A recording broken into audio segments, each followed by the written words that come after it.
Roh Kudus itu seperti pribadi di balik layar yang terus menolong kita supaya kita semakin hari semakin berubah gitu.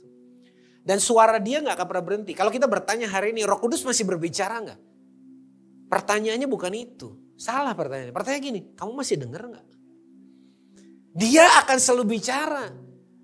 Tapi pertanyaannya kita masih membuka hati kita gak buat mendengar suaranya? Kalau tiba-tiba di satu pasar yang begitu berisiknya, tiba-tiba sekantong uang logam jatuh dan menyentuh lantai ubin, satu pasar tuh diem. Karena mereka fokus sama satu suara. That what we should do. Ketika dunia ini begitu berisiknya, kita cuma perlu fokus sama satu suara. Yaitu suara Tuhan yang menolong kita waktu kita ditegur. Waktu kita diarahkan. Waktu dia menyingkapkan hal yang tersembunyi.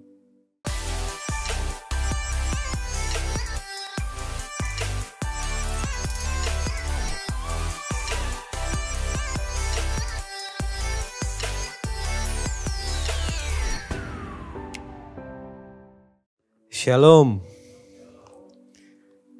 Sudah mendarat ya semua? Selamat pagi menjelang siang semuanya. Thank you Pastor Suri.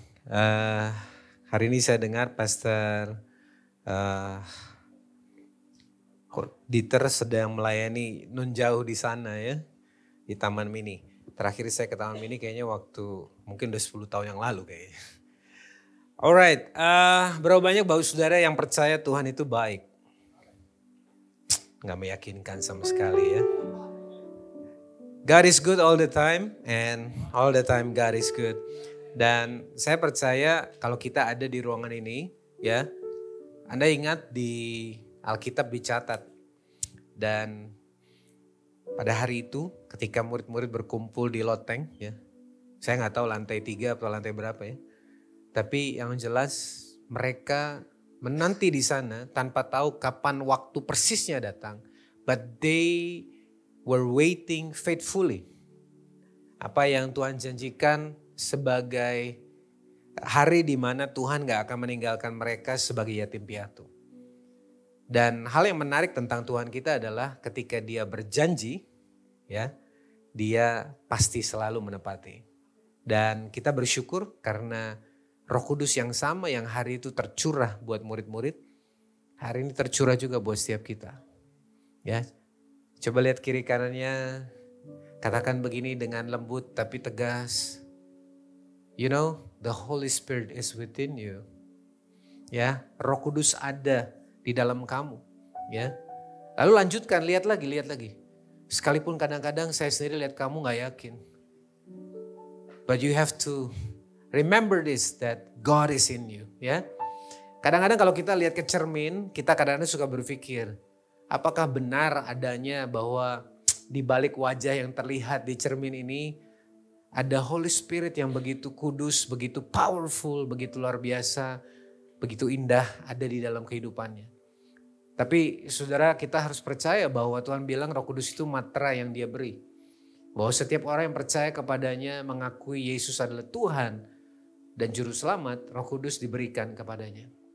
So, kalau hari ini kita mau belajar tentang Roh Kudus, dari apa yang tadi saya sampaikan, saya cuma mau saudara ingat sepanjang hari dan sampai seumur hidupmu. That he is a person.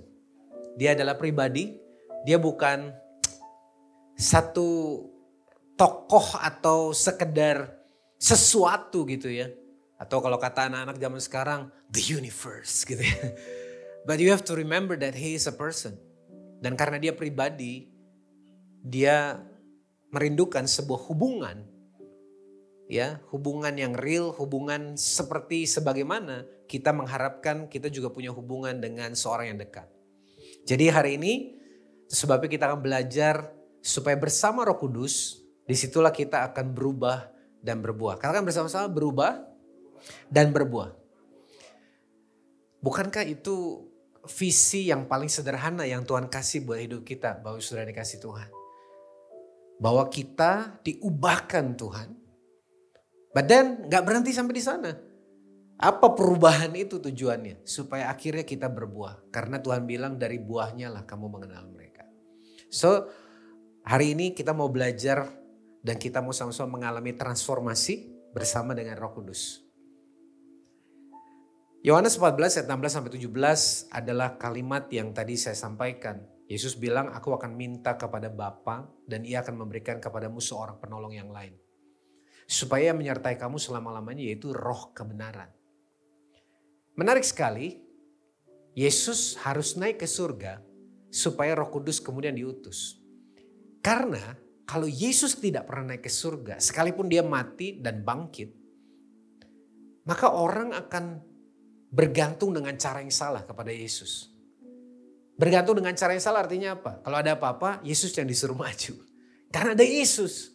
Kalau ada Yesus, saya nggak perlu maju gitu. Kadang-kadang kita punya kecenderungan sebagai manusia when we know that someone greater, seseorang yang lebih luar biasa ada bersama kita, kita cenderung seperti memberi tempat untuk dia do something gitu. Tapi waktu Yesus pergi kepada Bapa, yang dia utus adalah Roh Kudus. Pribadi yang gak kelihatan oleh mata kasat kita. Tapi nyata, senyata udara yang kita hirup dan kemudian membuat kita bisa hidup. Dia adalah roh kebenaran. Dunia tidak dapat menerima dia. Sebab dunia tidak melihat dia dan tidak mengenal dia. Gimana orang bisa mengenal sesuatu yang dia percaya tidak ada, ya kan? Tapi kamu mengenal dia sebab ia menyertai kamu. Dan bukan hanya menyertai, tapi akan diam di dalam kamu. Ya, Yohanes 14 ayat 26 bilang lagi.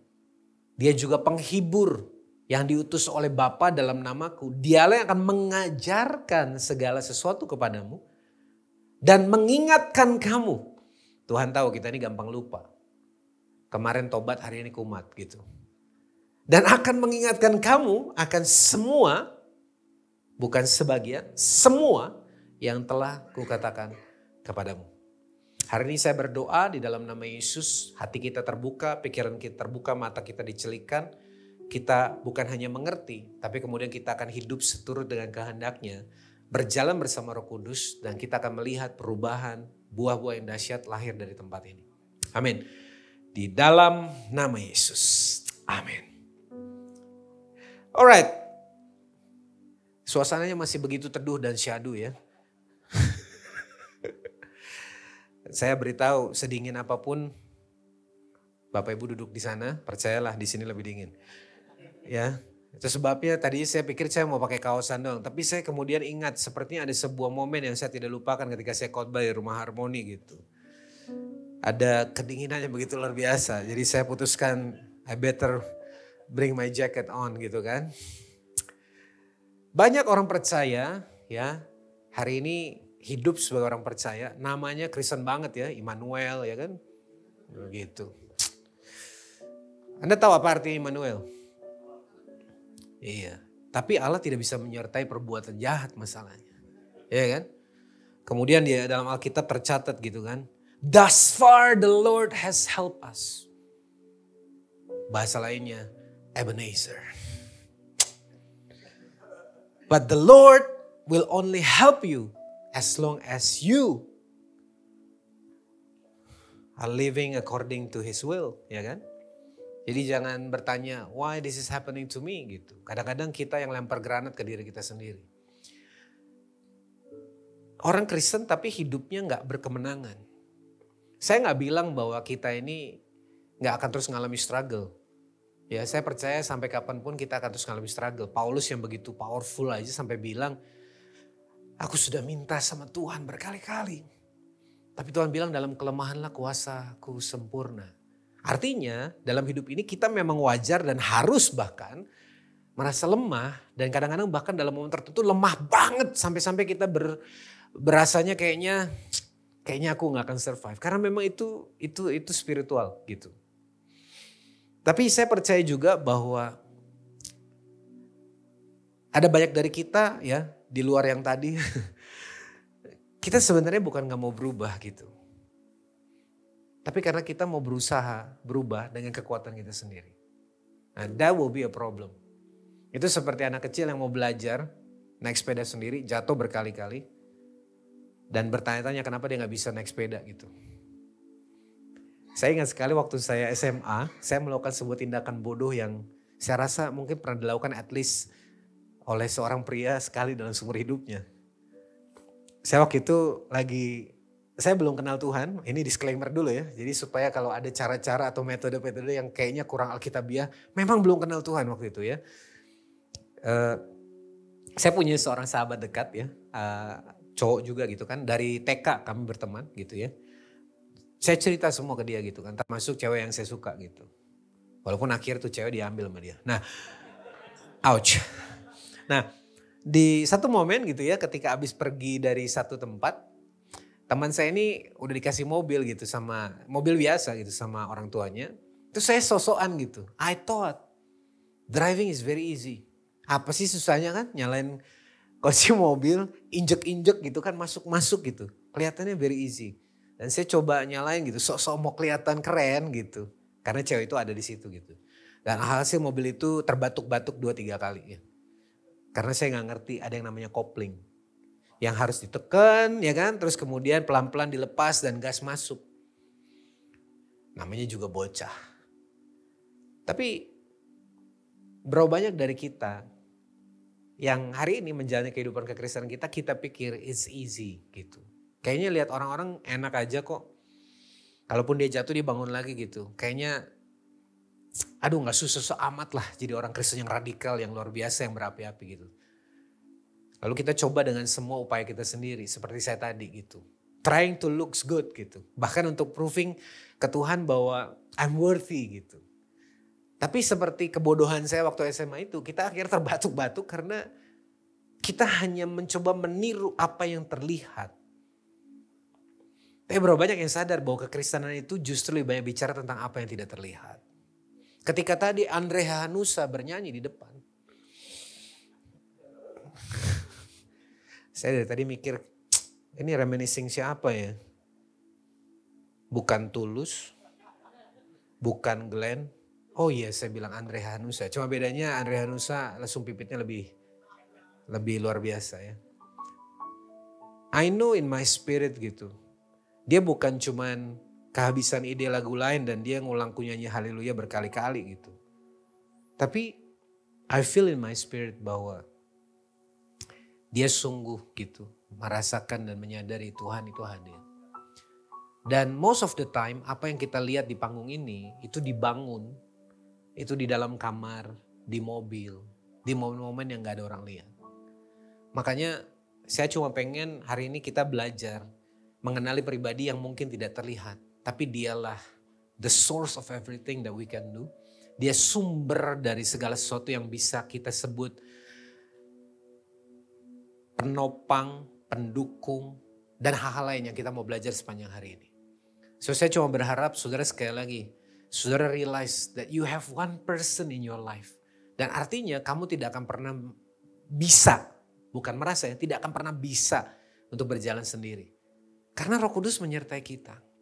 Dan bukan hanya saat ini, bahkan ketika kita semua sudah ada tidak di bumi ini, dia masih terus ada. Ya kecuali Tuhan yang datang lebih dulu ya, sebelum kita. So, transformasi dan perubahan sejati, bahkan buah itu bukan hasil dari kekuatan kita.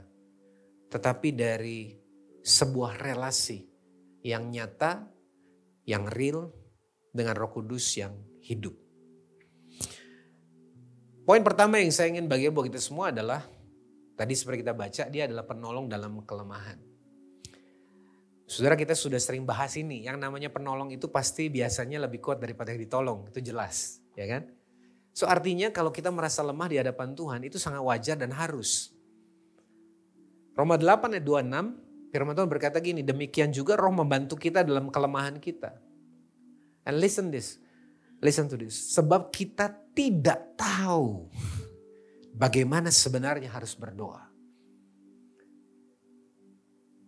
Lucu ya, Paulus bilang gitu, kita bahkan gak tahu, dan ini Paulus yang bicara, seorang yang terdidik dalam ajaran Taurat, dalam semua adat istiadat dan semua nilai-nilai keyahudian gitu. Bahkan di bawah didikan seorang imam, seorang rabi yang luar biasa. Tapi dia bisa bilang, sebenarnya kita bahkan gak tahu bagaimana harus berdoa. Tapi Roh sendiri berdoa untuk kita kepada Allah. Nah, ini yang menarik, dengan keluhan-keluhan yang bahkan tidak terucapkan. Ada gak sih momen-momen dalam hidup kita kadang-kadang kita tuh saking udah gak tahu mau ngapain gitu ya. Kita udah gak tahu, aduh Tuhan aku udah gak tahu mesti ngomong apa. Kita cuma bilangnya dari awal sampai akhir doa kita cuma gini. Tuhan, that's it gitu. Dan mungkin itu adalah doa yang paling honest yang pernah kita doakan. Ketimbang kita melafazkan doa Bapa kami secara sempurna 100 kali. Dan kita mesti ingat loh Bapak Ibu. Doa Bapa kami itu bukan powerful cuman dari kata-katanya yang kita hafalkan. Long time ago waktu papa saya belum kenal Tuhan. Dan dia pergi ke satu orang pinter ya. Beda orang pinter sama orang pintar. Orang pintar tuh beneran pintar. Orang pintar tuh dia pikir dia pintar. Nah orang pintar ini kemudian kasih dia resep gitu ketika dia minta ya kan saya harus ngapain nih kan supaya lebih cepat sukses, lebih cepat kaya gitu ya. Menarik sekali salah satu yang harus dia lakukan adalah berdoa Bapa kami pagi siang sore. Beberapa kali. Orang pintar aja pakai doa Bapa kami gitu. Dan papa saya mendoakan itu gitu. Pertanyaan saya apakah doa yang dilafazkan itu ada powernya? I don't think so gitu. Karena semua orang bisa baca doa Bapa kami dimanapun oleh siapapun. Tapi gak akan ada kuasanya sampai kita mempercayai dan menyadari dan menghidupi apa yang dia lakukan. Anda tahu gak doa Bapa kami itu one of the most impossible, the hardest doa yang harus kita hidupi gitu. Baru pertama nih kalimat pertama, Bapa kami. Do you realize waktu kita berdoa-doa Bapa kami, kita tuh dengan iman mendeklarasikan that He is our Father. Kelakuan kita udah kayak anak belum? Kita sadar gak kita anak?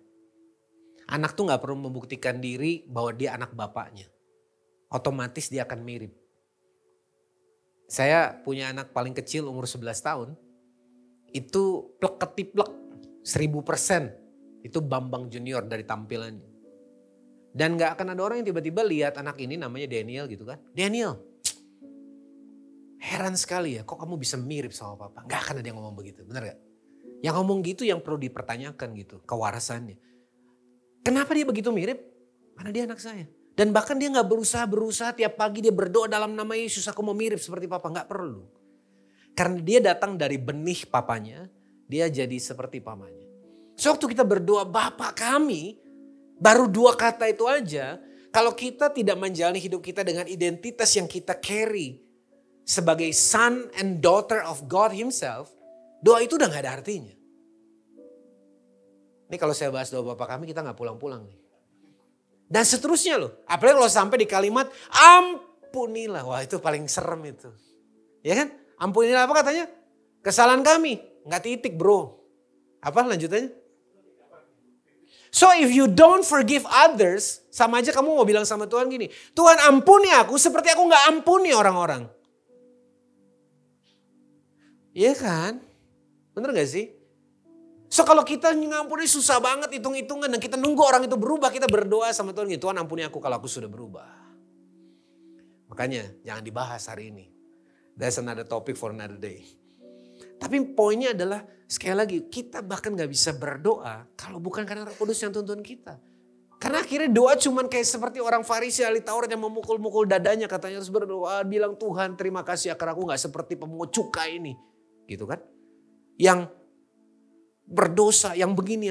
Loh ini lagi doa atau apa gitu kan. Roh Kudus itu gak datang untuk jadi hakim yang mencoba untuk menunjukkan kelemahan kita lalu membuat kita terintimidasi gak bisa ngapa-ngapain. Tapi justru dia adalah penopang di tengah-tengah kelemahan itu. Karena sekali lagi waktu kita paling lemah kuasanya paling nyata. Dan setiap kita punya kelemahan. Katakan amin dengan penuh keyakinan. Ya kan? Ada yang mudah tersinggung sampai hari ini. Ada yang sulit mengampuni sampai hari ini. Ada yang bergumul dengan hawa nafsu sampai hari ini. Dan ada yang begitu mudah menyerah ketika ngalamin tantangan sampai hari ini. And God knows it. Tapi sekali lagi Tuhan datang untuk menopang kita. Kayak anak yang lagi baru belajar jalan, bapaknya pegang tangan dia gitu. Dan Bapak Ibu sadar gak? Pribadi yang menyertai, speednya itu menyesuaikan dengan yang disertai. Anda pernah lihat ada seorang bapak gandeng anaknya, dia lari terus anaknya terseret-seret seperti boneka yang sudah rusak. Gak ada kan, bener gak? Kalau bapak gandeng anaknya, dia akan jalannya jauh lebih pelan, bener gak? Kalau dia sedang menggandeng seorang nenek tua, dia juga gak mungkin lari dengan sprint gitu kan. Yang ada terpontang-panting lah nenek itu. Dia akan berjalan dengan perlahan. Kalau Tuhan bilang dia mengutus Roh Kudus untuk menyertai kita selama-lamanya, which mean artinya waktu kita berjalan dalam kelemahan kita dan terseok-seok, Roh Kudus tuh adjust his speed untuk bisa berjalan tuh lebih perlahan. Dan dia akan berjalan semakin cepat seraya kita juga berjalan dengan lebih cepat. Dan ini menariknya. Makanya kalau kita menuntun orang di dalam pertumbuhannya, harus ingat kita aja dituntun nyesuaiin speed kita. So kalau kita nuntun orang yang juga lagi lemah dan sedang mau bertumbuh, sesuaikan juga sama speed dia. Jangan terlalu cepat menghakimi, jangan terlalu cepat maksain dia untuk growing gitu. Itu sama aja kayak anak baru keluar dari rahim mamanya terus kita paksa untuk berlari. It's impossible, gak bisa. Roh Kudus itu bahkan gak akan pernah gitu menganggap kejatuhan kita sesuatu yang perlu ditertawakan atau perlu di spotlight gitu. Tapi fokus dia adalah let's go. Ayo bangkit lagi. Makanya Yesus bilang 7 kali orang benar jatuh dia bangkit kembali. Karena buat Tuhan bukan berapa kali jatuhnya. Tapi yang dia mau cari adalah setiap kali kita bangkit. Dan sebagai orang manusia yang pada umumnya kita justru menghindar dari Tuhan waktu kita lemah. Ini waktu terbaik kalau kita merasa kita ini lagi dalam titik lemah dalam hidup kita. Bahkan mungkin seumur hidup kita ini titik paling lemah. This is the best moment buat kita untuk justru semakin mendekat sama Tuhan. Kayak every morning tuh kita kalau mau bilang gini loh, Tuhan kalau ini bukan karena Tuhan, hari ini aku gak akan bisa lalui. Sampai hari ini, setiap kali saya habis khotbah atau sebelum khotbah, saya punya dalam tanda kutip ya, semacam ritual gitu. Di tempat saya duduk, tempat saya berdiri itu saya cuma simple doanya begini, Tuhan. Hari ini biar setiap kata yang keluar dari mulutku, itu adalah firman Tuhan sendiri, Tuhan yang urapi, Tuhan yang berbicara. Dan ini untuk anak-anakmu yang ada di sini. So they will encounter you, kasih, kuasa dan kebenaran firman-Mu. Aku serahkan seluruh hidupku semua ke dalam tangan Tuhan, Tuhan yang bekerja lewat hidupku. Mau itu 5 orang, mau itu 5.000 orang, I don't care. I always pray that way. Dan setiap kali selesai khotbah, kalau ada istri saya selalu bilang, how was it? Gimana tadi? Kamu dapat sesuatu? Karena saya tahu pada akhirnya saya bisa ngomong banyak hal. Tapi hanya perkataan dan apa yang saya sampaikan yang diinspirasi Roh Kudus itu yang akan membuat orang yang mendengarnya mengalami perjumpaan sama Tuhan. Karena kalau cuma seminar motivasi banyak kan. Tapi kan kita bisa berasa gitu loh. Kalau ada kata-kata yang keluar dan kita ngerasa bahwa kok kayaknya gak ada rasanya gitu. Kayak gak berasa apa-apa gitu. Tapi ada yang gak pinter ngomong sih. Tapi tiap kali dia ngomong tuh berasa kayak. It's like someone who knows us so well. Lagi ngomong di depan kita. Dan kita punya kalimat biasanya begini. Wah kok dia ngomong bisa pas buat gue ya. Padahal kan saya gak kenal. Tapi Roh Kudus kenal setiap kita. Dan itu yang kita perlu sadari setiap kali kita ke gereja. Regardless siapa yang bicara di depan, Roh Kudus kenal kita. Jadi sebabnya kalaupun itu firman yang sudah kita dengar dan bahkan kita hafal, karena saking kita udah pernah baca itu 7.654 kali, kita tetap percaya ada inspirasi dari Roh Kudus yang akan datang hari ini. Itu sebabnya poin yang kedua kita mesti mengerti bahwa dialah satu-satunya pengajar, guru yang membawa terang atau insight dalam hidup kita.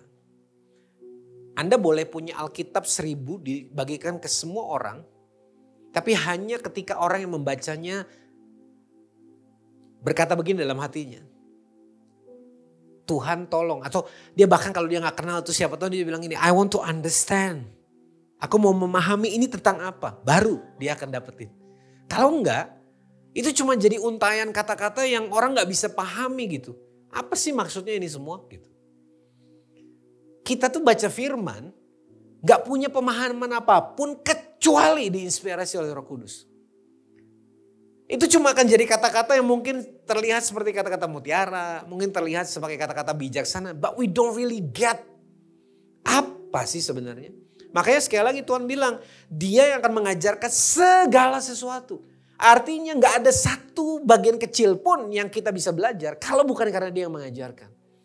Dan Dia mengingatkan kamu akan semua yang telah aku katakan. Karena Roh Kudus adalah roh kebenaran. Waktu Yesus ngajar itu Roh Kudus yang sedang bekerja. So waktu kita mendengar firman Tuhan, hanya ketika kita submit to the Holy Spirit, di situ kita akan benar-benar ngerti gitu. Jadi kalau tadi Roh Kudus itu adalah penolong, yang di sini Roh Kudus adalah pengajar. Dia bukan cuma ngajar bahkan, tapi dia bahkan illuminating. Dia membuat kata-kata yang keluar itu jadi terang dan kita bisa melihat yang katanya ini, firman-Mu itu seperti pelita bagi kakiku. Kita tahu kemana harus kita melangkah sekalipun kita belum pernah melewati jalan itu. Kita tahu bagaimana kita harus menghadapi situasi yang sedang kita hadapi sekalipun ini baru buat kita. Karena kita tahu ada pelita yaitu firman Tuhan yang akan menolong kita. Pernah gak Anda membayangkan 2000 lebih tahun yang lalu firman Tuhan yaitu Yesus hidup kemudian mati dan bangkit. Setelah 2000 lebih tahun yang berjalan hari ini, firman itu masih relevan bahkan sampai kepada Alpha Generation. Dan kalau Anda tahu Alpha Generation itu generasi yang paling baru yang notabene punya perbenaran kata baru. But yet the Bible nggak perlu dirubah bahasanya tapi akan tetap jadi panduan yang relevan. Bahkan sampai nanti mungkin setelah ini ada Beta Generation. Habis Beta bukan Charlie sih, itu cara spelling orang tur zaman dulu, tapi mungkin ada yang lain gitu. Mungkin ada Omega.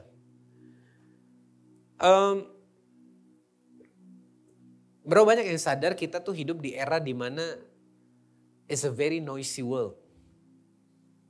Kita hidup di sebuah era dimana dunia ini bising sekali. Karena apa? Karena begitu banyak orang ingin didengar suaranya. Influencer itu kan pengen didengar. Kadang-kadang jadi lucu ya. Influencer itu kan harusnya orang yang punya pengaruh kemudian mempengaruhi orang. Kalau ini enggak. Dia ingin mempengaruhi orang sehingga makanya dia berusaha menjadi influencer. Nah ini agak kebalik ya. Anda nangkep gak sih maksud saya? Kayak building the followers supaya dia suatu hari jadi influencer. Karena orang-orang yang dia paksa untuk di-influence sama dia gitu. Padahal kan harusnya influencer itu adalah someone that really influence them. Makanya kalau kita beli followers itu agak aneh. Ya kan? Karena kita seolah-olah pengen kelihatan kalau kita tuh influential gitu. Suara zaman dulu namanya iklan. Suara zaman sekarang namanya influencer. Ya kan? Orang-orang yang kita percayai suaranya itu perlu kita dengar. Selain Instagram sendiri, the most follow account itu sampai hari ini masih dipegang oleh Cristiano Ronaldo. Aneh ya, bukan orang Amerika, bahasa Inggrisnya belepotan, tapi dia the most follow person, human being. Ya walaupun gak pernah juara dunia. Tapi kembali lagi, kenapa ya dia di follow sedemikian rupa? Karena menurut begitu banyak orang di dunia ini, suaranya layak untuk didengar. Nah di tengah-tengah dunia begitu berisiknya ini, makin bingung, makin sulit membedakan mana suara yang benar sama mana suara yang kelihatannya benar.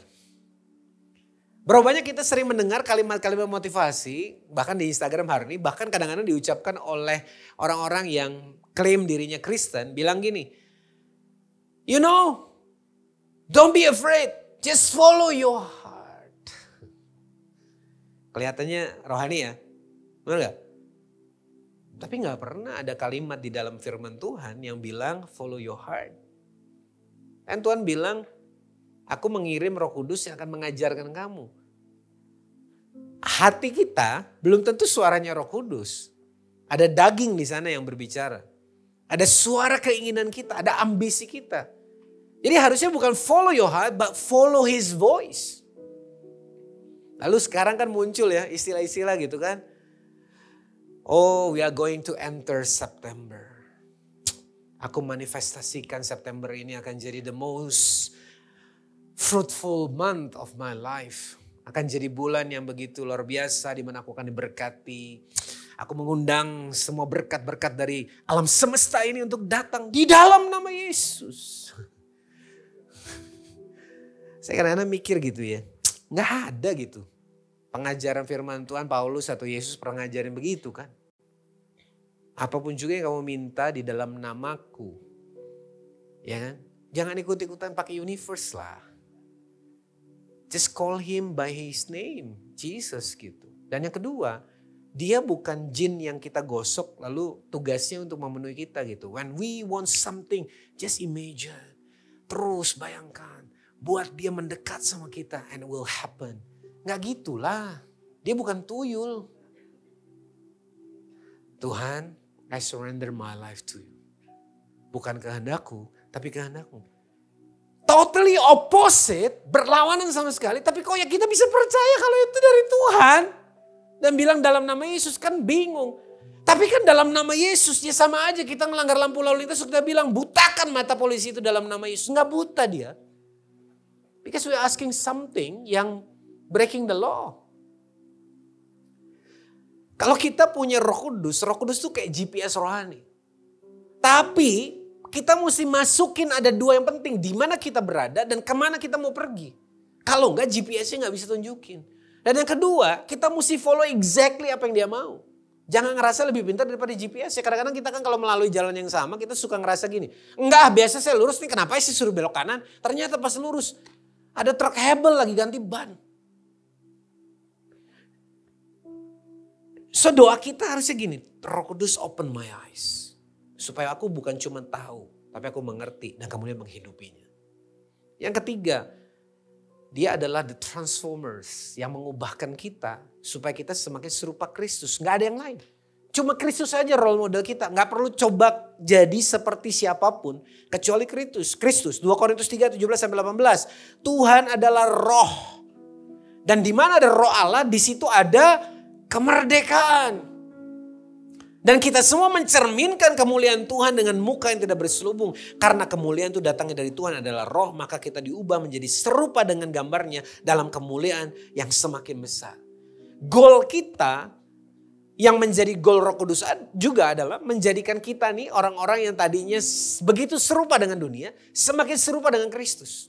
Artinya apa? Ada bagian yang harus dikikis. Ada bagian yang harus dibuang. Kita tuh sering kali, apalagi kalau kita seperti saya, besar dalam pengajaran, dalam nilai-nilai yang tidak pernah dididik dalam ajaran Tuhan. Lalu tiba-tiba udah gede, terus percaya Tuhan, maka banyak banget yang mesti dikikis.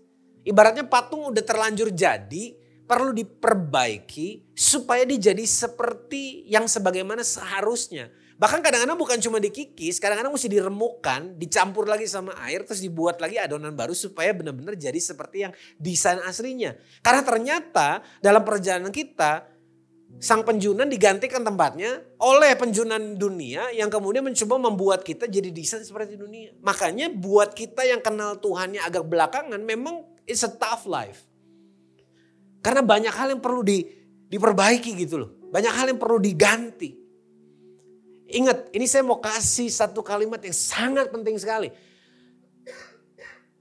The goal of Christianity is never about behavior modification. Bukan perubahan perilaku. But it's a heart transformation. Tapi perubahan hati, inside out. Behavior modification tuh kayak di camp militer. Jam 4 kamu disuruh bangun. Kamu disuruh olahraga. Ya kan? Saya dulu punya teman, saya sekolah di Cirebon dulu. Waktu mau masuk SMA, di SMP itu, waktu itu datang dari, saya lupa di daerah Jawa Tengah, nama sekolahnya Taruna Nusantara. Dari seluruh sekolah, cuma satu orang yang terpilih, namanya Yopi. Kurus, orangnya kecil gitu kan. Nggak pendek, tapi kurus gitu.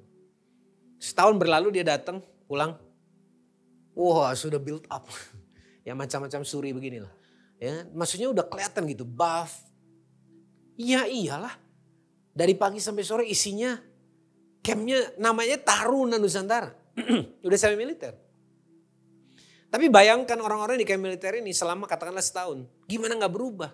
Polanya dihajar berhabis-habisan kan. But then after that, setelah itu. Kalau dia gak terus melakukan modifikasi itu.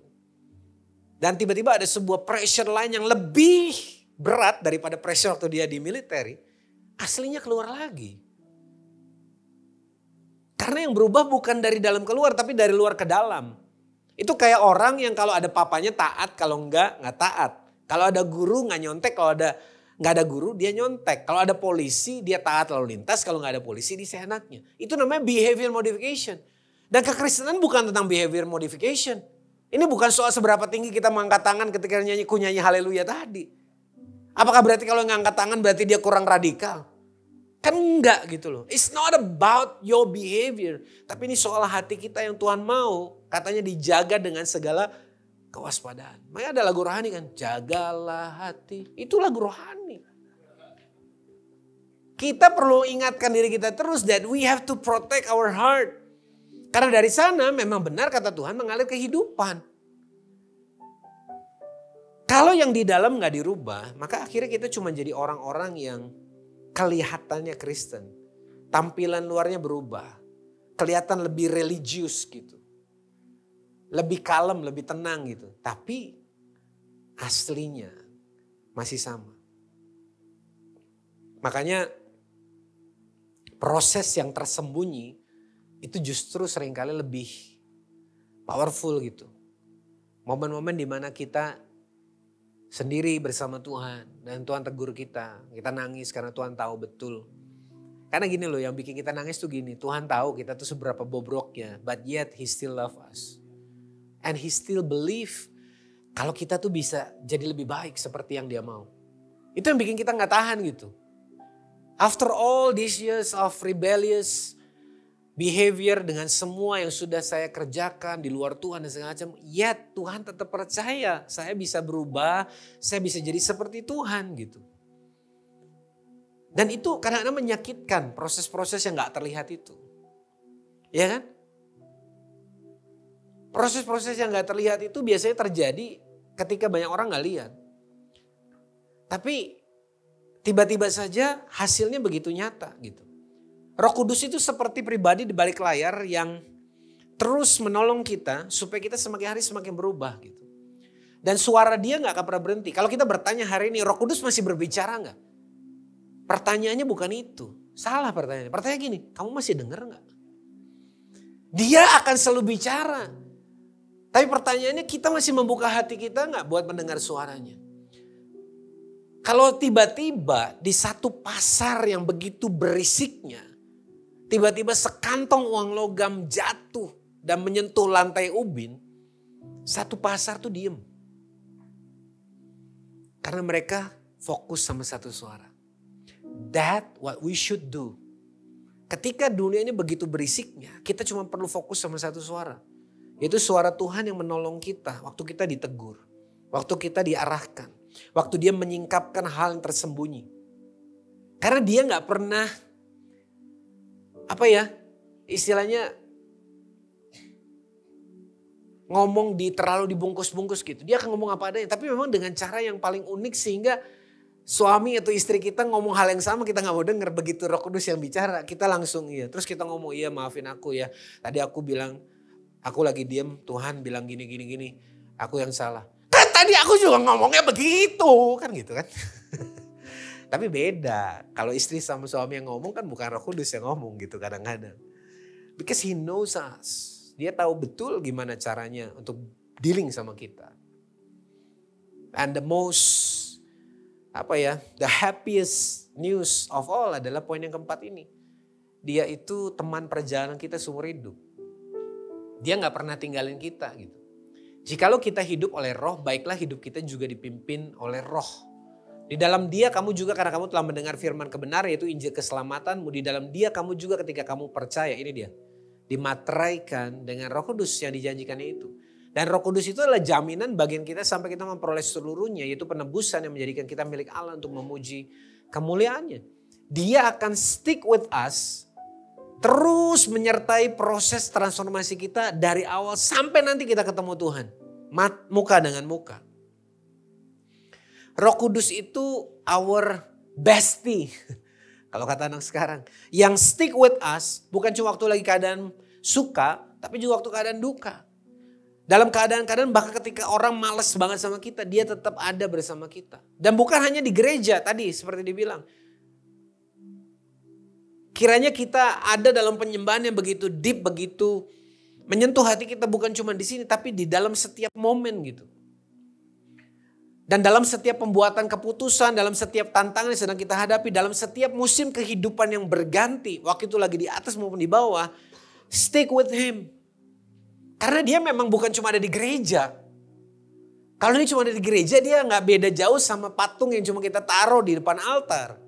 Tapi dia omnipresent, sehingga waktu kita di kantor kita sadar dia ada. Waktu kita di pasar kita tahu dia ada. Sehingga waktu kita nawar tukang sayur tuh gak segitu sadisnya. Karena kita tahu apapun juga yang kamu perbuat ibu-ibu, perbuatlah juga seperti untuk Tuhan.